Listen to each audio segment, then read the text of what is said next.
Hello everyone, welcome to my channel Inggrisan Yuk. Hari ini kita mau belajar parts of speech, yaitu noun. Nah, apa saja yang akan kita pelajari dalam video ini? Kita akan belajar tentang noun, lalu ada countable and uncountable nouns, singular nouns, plural nouns, dan tentunya ada practice activity at the end of the video. So, kita mulai belajar yuk. Noun. Noun atau kata benda. Apa sih noun ini? A noun is a word that names a person, a place, an animal, a thing, or an idea. Jadi sebuah kata benda adalah kata yang menggambarkan seseorang, sebuah tempat, hewan, benda, atau ide. Person atau seseorang. Contohnya, sister, saudara perempuan, teacher, guru, classmate, teman sekelas, Samuel, nama seseorang. Place atau tempat, Indonesia, city, kota, bathroom, kamar mandi, school, sekolah. Animal, hewan, dog, anjing, fish, ikan, cat, kucing, bird, burung. Thing, benda. Pencil, pensil, pie, kue, pie. Cell phone, telepon genggam. Plane, pesawat. Water, air. Idea, ide atau sesuatu yang abstrak. Happiness, kebahagiaan. Freedom, kebebasan. Love, cinta. Nah, ini adalah contoh-contoh dari kata benda atau noun. Nah, noun itu sendiri ada yang countable and ada yang uncountable. Maksudnya apa? As simple as how it sounds. Sesederhana kedengarannya. Countable means can be counted. Jadi countable itu bisa dihitung. Ini adalah benda-benda yang bisa dihitung. Uncountable, it cannot be counted individually. Uncountable adalah kata benda yang tidak dapat dihitung. Supaya lebih jelas, kita lihat contohnya ya. Untuk countable nouns atau things that we can count, contohnya apple, buah apel, book, buku, car, mobil, table, meja, chair, kursi. Kita bisa menghitung, oh ada 2 buah apel, ada 3 buah kursi, ada 4 buah meja. Kita benar-benar bisa menghitung satu persatu. Nah, kalau uncountable nouns, ini adalah things that we cannot count directly. Jadi kita nggak betul-betul bisa menghitung satu persatu. Contoh, water. Kita nggak bisa menghitung air. Milk, susu, sugar, gula, rice, nasi, information. Ini adalah contoh-contoh uncountable nouns. Tapi terkadang kita juga harus melihat konteksnya ya. Misalnya hair. Ketika kita bicara secara keseluruhan, kita menggambarkan rambut di kepala, maka hair adalah uncountable nouns. Tapi kalau kita berbicara tentang helai rambut, misalnya kita menemukan 2 atau 3 helai rambut di atas meja. Nah, dalam hal ini kita bisa menggambarkan hair sebagai countable noun karena kita bisa menghitung helaian-helaian rambut tadi. Nah, tadi kita berbicara masalah hitung-menghitung. Ini ada hubungannya juga dengan singular and plural. Maksudnya apa? Kalau singular itu artinya single, only one, hanya satu. Jadi ketika kita berbicara tentang kata benda yang hanya ada satu, maka kita menggunakan bentuk singular. Contoh, book. Sedangkan plural itu artinya more than one, lebih dari satu. Atau jamak dalam bahasa Indonesia. Contohnya tadi book, kalau ada lebih dari satu kita akan menggunakan bentuk pluralnya yaitu books. Ada beberapa aturan untuk singular and plural noun. Rule yang pertama, to pluralize regular nouns, add s to the end. Pada sebagian besar kata benda, untuk mengubah menjadi bentuk jamak, kita tinggal menambahkan s di belakang. Contohnya, one pencil, two pencils. Nah, karena ada 2 pensil, berarti itu jamak, kita tambahkan s di belakang. One pin, 5 pins. Karena ada 5, kita sebutkan 5 pins. Kita tambahkan S di belakang. Atau mungkin kita malas ngitung, kita bisa bilang a lot of pins. Ada banyak pin. Nah, tapi ada juga yang tidak cukup ditambahkan S saja, tapi ada penambahan ES. Aturannya mirip dengan ketika kita belajar present simple tense. We add ES to the end of a singular noun that ends in S, SS, SH, CH, O, X, or Z. Jadi kalau ada kata benda yang berakhiran yang seperti ini, S, SS, dan seterusnya, untuk menjadikannya plural atau jamak, kita harus menambahkan ES. Contoh, one box becomes two boxes. One bus, two buses. One watch, two watches.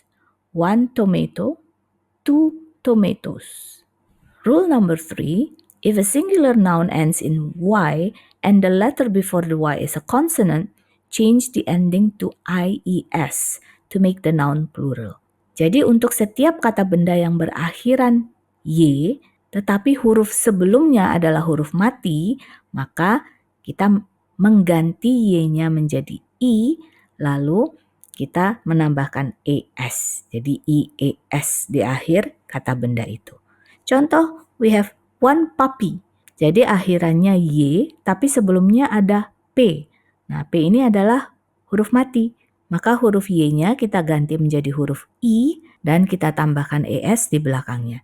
Menjadi two puppies. Another example, we have one bunny.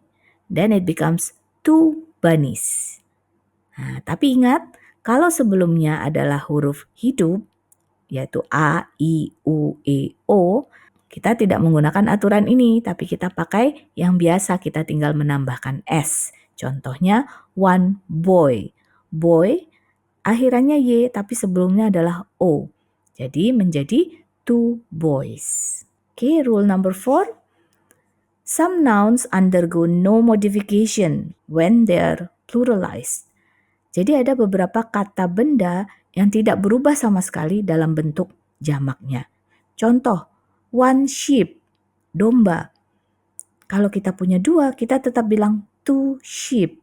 Jadi bukan sheeps. Kemudian juga kita punya one deer, rusa. Kalau ada dua, kita bilang two deer. Lalu bagaimana kita tahu? Iya, mau nggak mau memang harus dihafalkan. Nah, ini ada beberapa contoh yang umum dipakai, misalnya fish, itu tetap one fish, two fish, and then we have one salmon, ini ikan salmon ya, L-nya tidak kedengeran ya ketika kita bilang salmon. Jadi bukan one salmon, bukan begitu. Kita tidak mengucapkan L-nya. One salmon, two salmon, one spacecraft, two spacecraft. Exactly the same. Betul-betul sama. Other examples, ada species, ya, species itu spesies kalau kita belajar biologi. Headquarters, itu kantor pusat. Jadi ini sendiri sebenarnya sudah dalam bentuk jamak ya, karena kita lihat headquarters, dia kantor pusat. Jadi dia mengepalai kantor-kantor lainnya. Karena itu dia selalu dalam bentuk jamak, headquarters. Kemudian furniture. Furniture itu perabotan. Jadi furniture itu sendiri bisa terdiri dari meja, kursi, lemari. Karena itu furniture ini sendiri sebenarnya sudah dalam bentuk jamak. Jadi kita tidak bilang furnitures, tapi furniture. Information juga sama. Kita tidak bilang informations, tapi information. Advice. Advice di sini nasihat, ya, pakai C. Kalau dia pakai S, advice, tapi penulisannya pakai S, advise gitu ya, pakai S, itu adalah menasehati. Nah, itu kata kerja. Kalau advice dengan menggunakan C atau C, itu adalah kata benda yang artinya nasihat. Nah, nasihat ini juga bentuk jamaknya sama. Jadi kita tidak bilang, I have a lot of advices for you. Saya punya banyak saran untuk kamu. Tidak. Tapi kita cukup mengatakan, I have some advice for you. Jadi tetap advice. Scissors itu gunting, news berita, bison hewan, bison ya. fruit, buah-buahan. Ya, fruit di sini i-nya juga silent ya. Kita tidak bilang fruit, tapi fruit. Jadi i-nya silent. Tapi ada juga yang istimewa di antara kata-kata ini. Contohnya fish. Fish pluralnya adalah fish. Tetapi ketika kita mau menekankan atau kita mau berbicara tentang ikan yang beraneka ragam jenisnya, kita boleh menggunakan fishes. Jadi kalau dilihat di contoh gambar ya, ketika di gambar yang pertama ada two fish, ikannya sama jenisnya. Maka pluralnya tetap fish. Tapi ketika ikan itu ada beraneka ragam, seperti di laut ya, pasti ada beraneka ragam jenis ikan, kita bisa menggunakan fishes. Jadi kita bisa bilang, there are a lot of fishes in the ocean. Ada banyak ikan di lautan. Nah, di situ kita mau menekankan bahwa jenis ikannya pun pasti bermacam-macam. Fruit juga seperti itu. Kalau kita mau menekankan bahwa jenis buah-buahannya itu ada banyak, kita boleh menggunakan some fruits. Tapi secara umum, bentuk jamak dari fruit adalah fruit sendiri. Oke, kita lanjutkan ke rule number 5. Ini yang paling sulit. Kenapa? Karena ini adalah irregular nouns. And irregular nouns follow no specific rules. Jadi, kata benda yang tidak beraturan, dia tidak mengikuti aturan apapun. Wah, ini pemberontak ini ya. Jadi dia punya aturan sendiri, terserah dia mau apa. Jadi kita tidak punya pilihan lain selain menghafalkan. Contohnya, one mouse. Tapi ketika ada dua, kita bilang two mice. Completely different. Betul-betul beda. Dari mouse jadi mice. Tidak ada aturan sama sekali. Kemudian kita punya one child, satu anak, tapi it becomes two children. Nah, dari cara bacanya pun jadi beda. Yang child bukan jadi children, child, tapi children. Ya, jadi betul-betul tidak ada aturan yang spesifik. Contoh-contoh lainnya, other examples of irregular nouns ada banyak, tapi saya akan memberikan contoh-contoh yang umum ya. Contohnya man, laki-laki, bentuk jamaknya adalah men, bacanya sama, hanya penulisannya yang beda.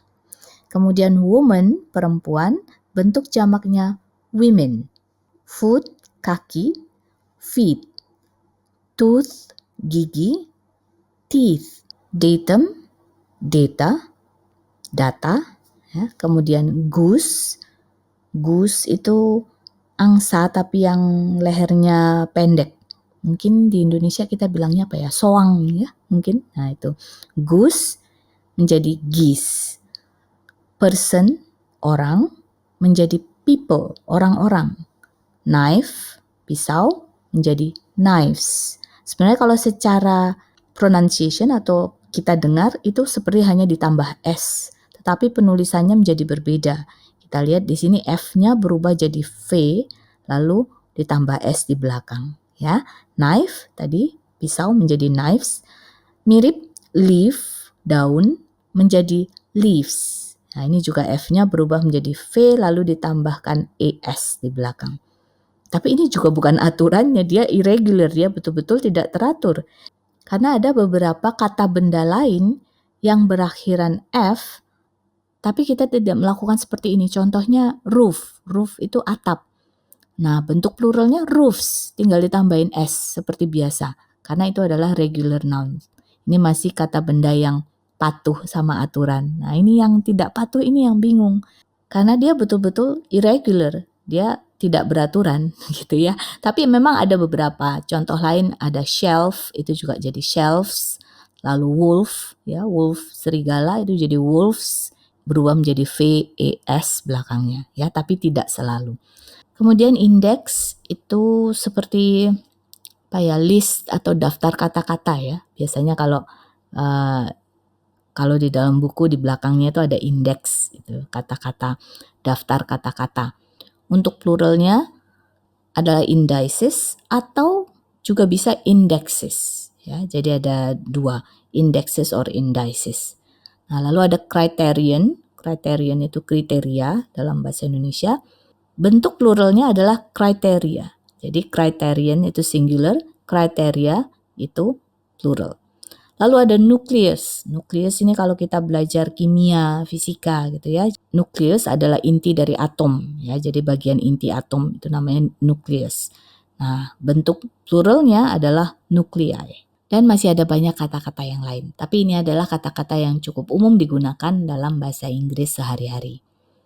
Untuk countable nouns atau kata benda yang bisa dihitung, kita bisa menggambarkan banyaknya benda itu dengan jumlah 1, 2, 3, 4 dan seterusnya.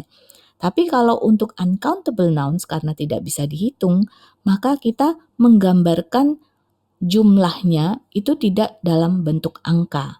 Nah, ada kata-kata yang kita sebut quantifier. Quantifier adalah words that tell us the amount or quantity.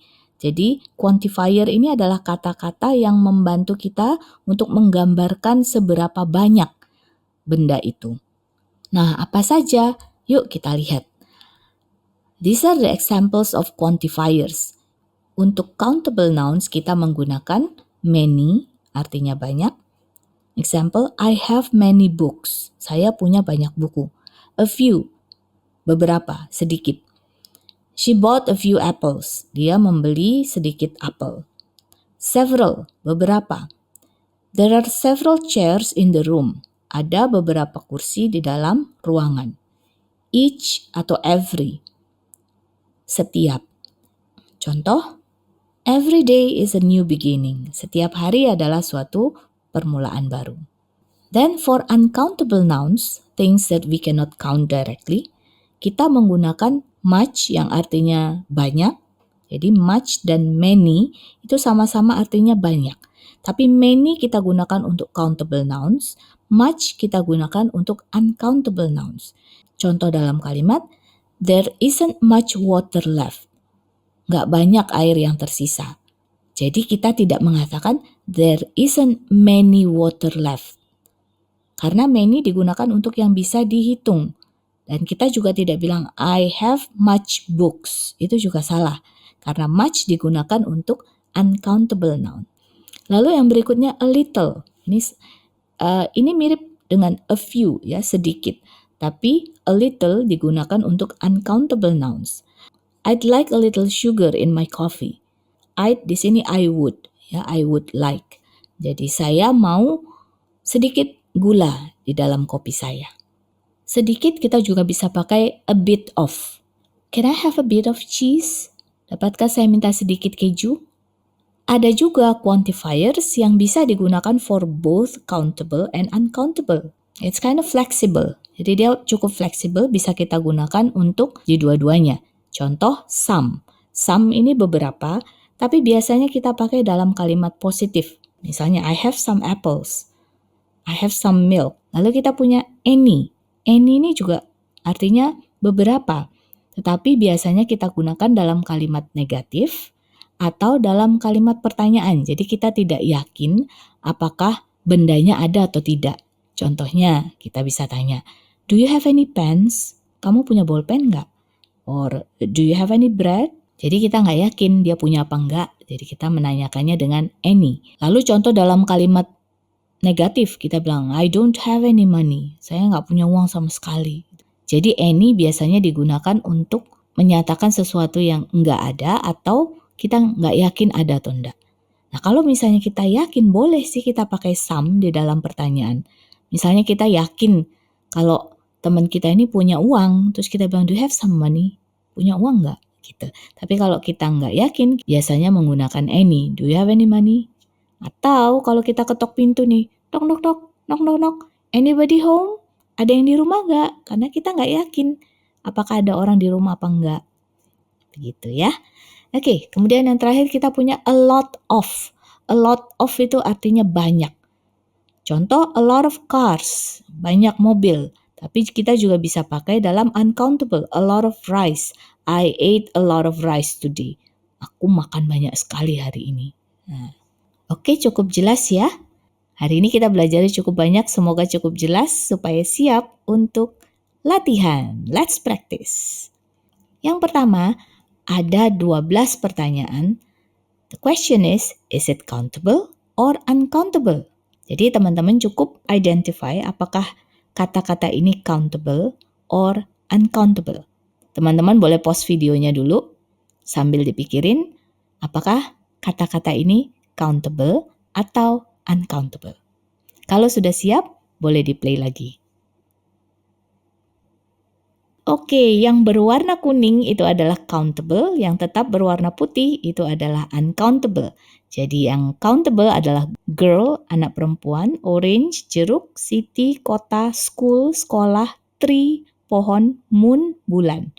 Lalu yang uncountable kita punya sugar, gula, rice, nasi, water, air, milk, susu, information, informasi, dan ada yang istimewa di sini, hair. Ya, hair bisa countable dan bisa juga uncountable, tergantung konteksnya di dalam kalimat yang kita gunakan. Nah, dari 12 ini salah berapa ya? Atau betul semua? Oke, kita lanjut ya. Yang berikutnya, pertanyaannya, what is the plural? Nah, ada 12 kata di sini. Apakah bentuk plural dari ke-12 kata ini? Sekali lagi, videonya boleh di-pause dan kalian boleh pikir baik-baik. Setelah itu, kalian boleh lanjutkan lagi. Nah, ini dia jawabannya. Woman, women, apples tambah S, apples, boxes, mice, watches, boys, people, furniture, nuclei, puppies, deer, dan children. Nah, dari total 24 pertanyaan, kalian dapat berapa yang benar? Boleh dong share your score in the comment. Oke teman-teman, semoga penjelasan tentang noun di video ini cukup jelas ya. Tapi kalau kalian masih punya questions, if you have any questions, you can always write down on the comment. So, semoga video kali ini bermanfaat buat kamu, dan kalau kamu merasa video ini membantu dalam belajar bahasa Inggris, silakan di-like, boleh di-share ke teman-teman yang lain, dan jangan lupa kalau belum subscribe, subscribe sekarang dan set the notification supaya kamu tidak kelewatan video-video pembelajaran berikutnya. Thanks for listening and see you later. Inggrisan yuk!